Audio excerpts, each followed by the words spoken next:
That's right, we're here with Michael Kingston for all of your wrestling fans and non-wrestling fans alike. You have got to check out this book, Headlocked, The Last Territory. It's all under Headlocked Comic. Talk to me. You've been creating this for quite a while.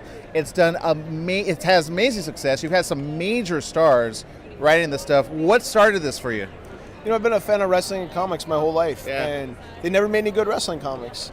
And at some point it became apparent to me they were never going to make the wrestling comic that I thought wrestling fans wanted to read, so I made it myself. And it was tough at first, like comics is all superheroes. Right. You know, a lot of people didn't understand what I was trying to do. I literally had people laugh in my face. Like were you pitching it, saying, hey, I have this idea? I pitched it to everybody, and I got turned down by everybody, so I made it myself. Well, and when you say pitch by everybody, do you mean like publishers or? Yeah, every publisher, every comic book publisher you can think of. And, I ended up making it myself. I sold it out of my backpack at wrestling shows. I built a fan base on message boards. We built an audience that way. And then, I started doing conventions.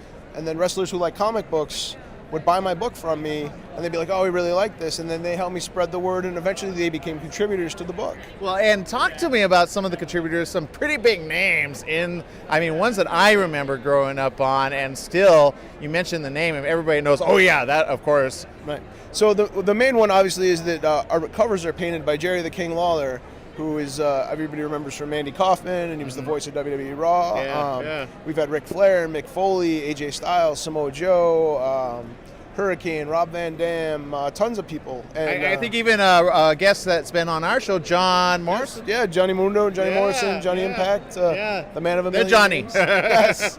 Yeah, he did a great story for us. And it's a lot of fun to collaborate with guys, and wrestlers are natural storytellers. They tell stories in the ring, and if you spend time around them, they tell stories on the road.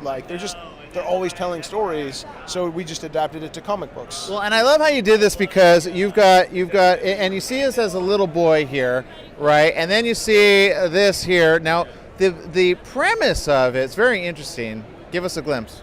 So the idea is that we have Mike Hartman, who's a theater major in college, and he has sort of the stereotypical bad attitude about wrestling. Yeah. And it's fake, it's not real, right? He gets taken to a show against his will, and he falls in love with it, so much so that he decides he wants to become a wrestler. That's going to be his art. Right. So he quits school, and it's his journey through the wrestling business, starting on day zero. So if you don't know anything about wrestling, right, you can follow the book. It's written so anybody can understand it. It's a kid chasing his dream. It's it's 50% the girl gets off the bus in Hollywood kind of story, and 50% of, examining the craft of wrestling through the eyes of a performance artist.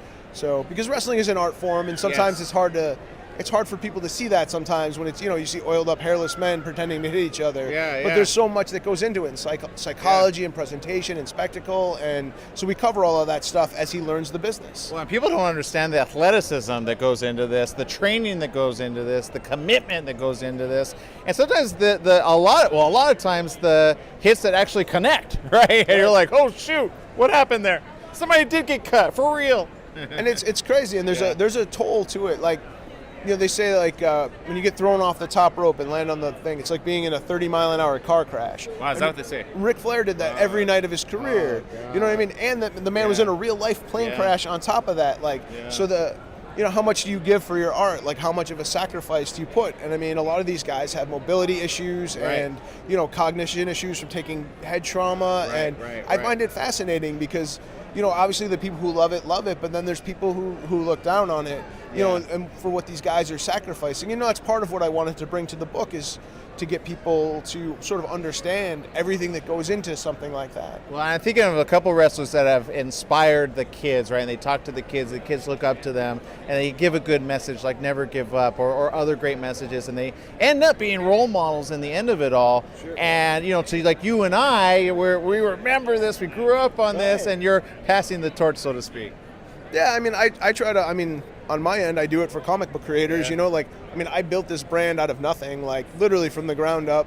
We exist now, we're here, amongst all the big publishers. Who's laughing now, huh? So I try to help. I try to help people. I think the important thing is to go we found our audience. Well, talk to me about that. You did so on Kickstarter, right? Yeah. So one of the things that helped is we used Kickstarter like our distribution, because we couldn't get into comic book stores, right, and we're selling a comic book. So we use Kickstarter as a distribution method, and we've raised over $100,000 on Kickstarter. Wow. a lot of, because the wrestlers have contributed stories for it and art, and then people respond to that, and then, we just keep growing one reader at a time, Well, I want to say congratulations on all of your success. Obviously, a lot of people set out to do something, they get laughed at, they get told that they can't do it, and then they give up. What's your advice to them?